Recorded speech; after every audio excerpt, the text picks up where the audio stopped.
what would be your best piece of golf advice? Play more, practice more. Yeah. No, but like that's a good example of like you can do so much, like you can hit so many balls, you can practice so much, but like I've learned from the guy that I learned from now is like there's just so much on course stuff. Like you go out on the course and like your alignment gets a little bit off and everything goes haywire. Yeah. I think I saw you write about this. Forget when it was. Semi-recently. You were talking about imposter syndrome, and everybody has it. We get over it. What was like your? I'm not gonna say trick because there are no tricks. But like, how did you work through that when you were a first-time EP? Because I feel it all the time. Yeah, I don't know. I don't think it ever goes away. I just talked to a friend of mine. A buddy of mine's wife is starting she's like a yoga instructor and she wants to start an online business. And I was talking to her and she was asking for my advice about it. And she's like, she has all the ideas in the world. She wants to do it, but she just can't get over like, what are people gonna say about her? And I'm like, that never goes away. Yeah. Like not to get all like Gary V on you, but like at some point you just have to do it. Yeah. And I think it's really easy to criticize someone and be like, oh, I could do that. Like, that's just what everybody else does. But I really think the difference is like the people who just go and do it, right? Like, yep. Like, look at Ding. He wrote about this the other day. It's like everybody, however many years ago, people would be like, oh, you're a B2B rapper? Like, what is that? Now he's built his own business. He's doing awesome work for people and he's like living a life of freedom and doing what he wants. If he just sat around and was like cared so much about what everybody was gonna think, you don't get to have that. Yeah. So I think it's just part of realizing like everything in life is gonna be challenging. Like, can you just suck it up and just like take that next step? Yep. I don't have like a framework for getting over it. It's just like, all right, like every time I go for a run or work out, I don't want to do it, but then you get doing it and you're like, okay, and then you feel awesome after. It's like, it's the same thing. Yep. Oh, sit. I shot. Thanks. And I've also found like most things in life, very rarely is the thing that you were worried about ever as bad as you made it up to be. The only way you're gonna do it, you have to learn. Like everybody had to learn at some point. Yep.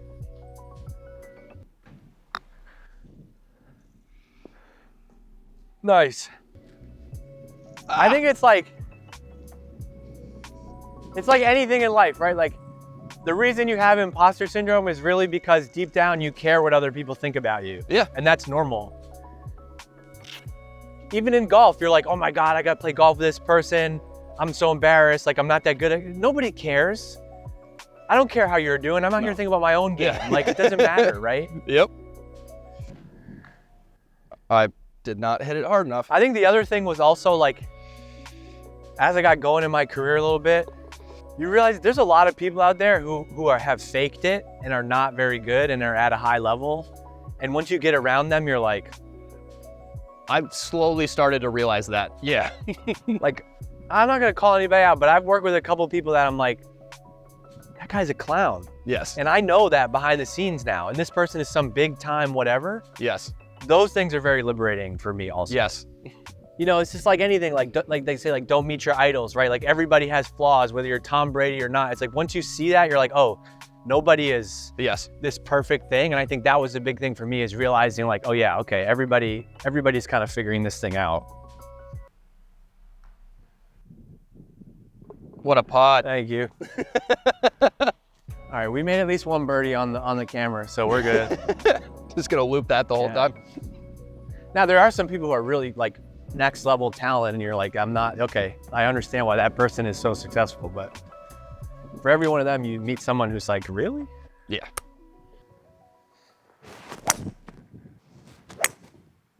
Well, I don't think I saw it come down or heard anything. One time I played here and I hit my ball right down the middle of this fairway and there was a guy mowing and he just did not give a f, and he just ran right over my ball. And I go up, I had no idea what happened. I go up to my ball and like the ball is just sliced in half in the middle of the fairway. He like actually mowed. Oh yeah, he just mowed it right over.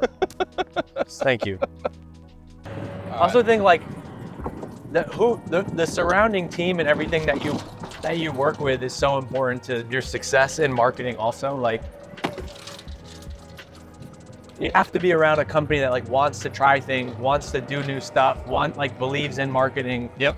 Versus a lot of people, if you just look at it as like a nice to have, or like, oh, I don't know what marketing is doing, but like when the company wants to do marketing, like that's when you can, and the other teams in the company are like excited, and you can get them excited. That matters a lot too, and that's something that you can't always control.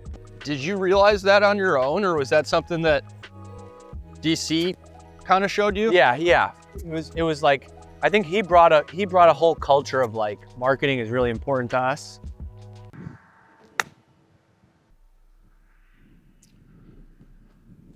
Oh boy.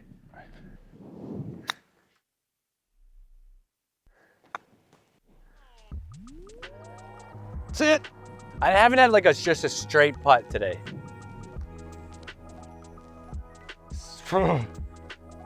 It can get slippery.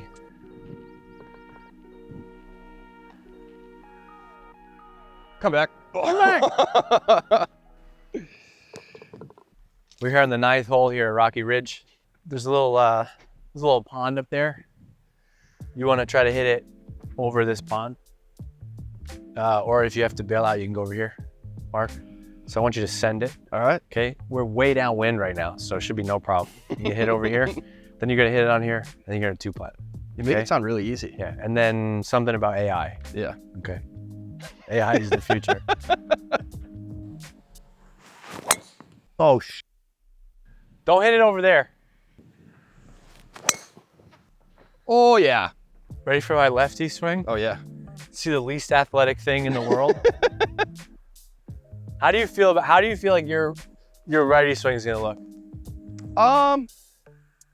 Probably pretty bad. Yeah. Here we go. Did you see Bryson do this recently on video? Yeah, he's a freak, dude. I'm just a marketer. I don't even know this. This feels so. You don't talk about putting yourself out there. Right? Yes. I'm gonna let the world see my lefty Yes. swing. What? How do I even do this? My pinky.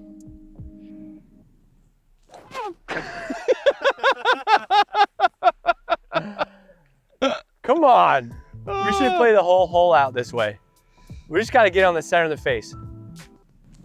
Let's go. Put the shot tracker on that one. Let's go. This is if you hit a good one, I'm gonna buy you lifetime of Viore. Ooh, the speed. God. All right. All right, last marketing question. What advice do you go back and tell yourself as a first-time VP or first-time CMO? What would be the best advice that you could give your younger self? I think to like get outside of your beliefs and your marketing bubble a little bit, and like really understanding the company strategy first, and then the role that marketing should play. Yep. I think a lot of times, I joke about not having like hot takes, but I have talked to a lot of people over the last decade in this job, right? And I think a lot of times it's like you try to do what you think your way of doing marketing needs to be, and it's like, no, actually you work for this company. Your job is to help the company achieve their goal. Marketing falls down when you're just kind of doing marketing in a vacuum versus like, nope, I'm a partner to the CEO and the sales team and the head of sales and product. What are we trying to do as a company? What are our company goals? Versus being like, no, we got to do this. We're doing this thing because this is how I do marketing. We're like, you can go question everything. Why do we have a blog? Why do we have a website? Why do we have events? Why do we have all this stuff? And it's like, you have to understand, what is the company trying to do right now, in this year, 3 years from now, 5 years from now? And like, your job is to run marketing, but you actually are just like, that's just one part of the business. How do you own that? I think marketer, like sometimes, and I've fell in this trap, like, no, here's how we do marketing. No, it doesn't matter. What matters most is the company goals and what we're trying to solve as a company. Yep. And like the thing I'm responsible for is the marketing side of this thing. It's hard because you can make the case that like everything is marketing and it touches a lot of things. Yeah. Just being super clear about that. Does that like land with you? Yeah. Oh yeah. Because I think there have been times where I've gotten caught in that same mindset too, of like, this is the way we do marketing. Like, we got to do it this way. And that definitely hits home. And then another thing was like, this guy that I worked with, he was the VP of product and he was much more experienced than I was. And he was giving me advice. He's like, he pulled me aside one day. He's like, dude, you don't have to do everything yourself. You know that, right? And I was like, no, I do, because I'm running this. He's like, no.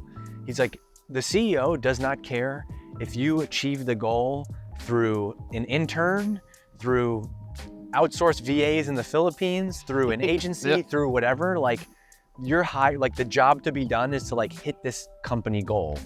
Your job is to do that. And I always try to feel like we have to do it in-house. It has to be us. We have to bake the, you know, the goods in-house. And he's like, no, you're getting paid to like solve the company problem. And that was like a big realization. And even just for my ego to be like, okay, I don't have to do this, but I got hired to solve this. And then I think just like, I think the great marketing leaders are just like, they're always curious about like new ways to do stuff. Like Mike from HubSpot and now Kip, they're awesome examples of just like, they're always doing new stuff, trying new things. Like, I think it's easy to just like roll your eyes at like, oh yeah, AI is overhyped right now. It's like, is it though? Or like, that was me like 6 months ago. Should you be thinking about this as the next wave? It's the same thing as like when I told you that story about how I was like, oh, there's no budget for paid. He's like, you got to get smart about it, figure it out. I think the best ones are always thinking about like the next thing and trying to find the areas that nobody else has explored yet. And like, how do you keep advancing? When you just run the same playbook and same channels and keep hiring the same people over and over. Another thing is like to really understand like, what are your strengths and what's your bias? Like, as far as like what you do in marketing. So like, if you came up through product marketing and that's your thing, like you don't have to be an expert in like events or demand gen, but you need to be able to like hire somebody who is and know enough about that. And I used to have like this obsession with like trying to understand everything in marketing. And then I started interviewing all these CMOs and I'm like, oh, everyone has come up through a different way. Like this CMO came up through PR, this one came up through field, this one came up through demand gen. Like there isn't one playbook. It's just knowing like, what's your core thing, where you're gonna know, you know product marketing better. So you're gonna focus on that. And then like you need to hire someone who can be much stronger in this other area and help you build that out, as opposed to like, I gotta master all these parts. Because you can't. Well, that was another thing about like, there's also a lot of value in like going to a company where you can learn all of the functions, because I was lucky to work with like a lot of really smart people in other departments at Drift. And so then when I went to something like Privy, I was able to better know like, okay, I know what good demand gen looks like now, so I know how to hire for that. And so I think even if you're not a marketing leader right now, maybe it's not the best thing for you to go be a VP of marketing at a startup. And I'm not saying for you specifically, just as an example, right? Like there is value. I think there's a lot of narrative about like, you know, big company, small company, whatever. There's so much value in working at a bigger company because you can see so many other parts of the field. And to be able to learn from those people and then be like, oh yeah, I work with Kate and she was amazing at demand gen. And so I've never managed that function before, but I saw her do it. And I picked up a lot from her way of doing things. And that made me smarter. Like to be able to surround yourself with like those other people. Absolutely. No way. It's an easy game. No big deal. Of course you saved that for the 9th hole. Yeah, the one where I blew my drive over there and dropped one in the middle of the fairway with you, but it's gonna look so good on camera. You got to finish this putt like you got it to win the Masters. Yes. Okay? You have to make this, or the world is gonna crumble. Our hopes and dreams are depending on Mark Huber making this putt. We're all dead. Oh, it's a wrap. It's a wrap. That was awesome. Good job. Like and subscribe. Good job, guys.